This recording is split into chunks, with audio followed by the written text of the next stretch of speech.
Hello friends, जय Shri Krishna. Unique tips episode number 2 માં આપનું હાર્દિક સ્વાગત છે। આજે ઉધરસ ખાંસી માટેના 10 ઘરગથ્થુ ઈલાજ હું તમારી સામે શેર કરવાની છું। ઈલાજ નંબર 1, લીંબુના રસમાં તેનાથી 4 ગણું મધ મેળવીને ચાટવાથી ઉધરસ મટે છે। ઈલાજ નંબર 2, લવિંગને મોંમાં રાખી ચૂસવાથી ઉધરસ મટે છે। ઈલાજ નંબર 3, થોડી હિંગ શેકી તેને ગરમ પાણીમાં મેળવીને પીવાથી ઉધરસ મટે છે।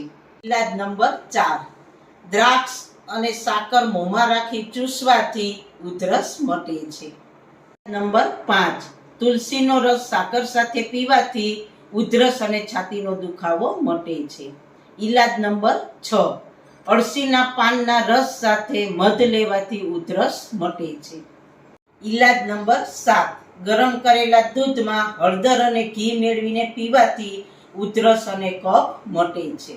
ઈલાજ નંબર 8, દાડમના ફળની છાલનો ટુકડો મોંમાં રાખી ચૂસવાથી ઉધરસ મટે છે।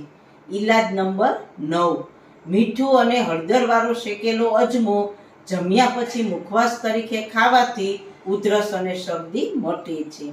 ઈલાજ નંબર 10, મરીનું ચૂર્ણ દૂધમાં ઉકાળી પીવાથી ઉધરસ મટે છે। મિત્રો, આજના ખૂબ જ ઉપયોગી ઘરગથ્થુ ઉપાય તમને કેવા લાગ્યા? જો સારા લાગ્યા હોય તો તમારા ફ્રેન્ડ્સ ફેમિલીમાં શેર કરજો અને મારી ચેનલને સબસ્ક્રાઇબ કરજો। ફરી મળીશું યુનિક ટિપ્સના નવા જ એપિસોડ સાથે। જય શ્રી કૃષ્ણ।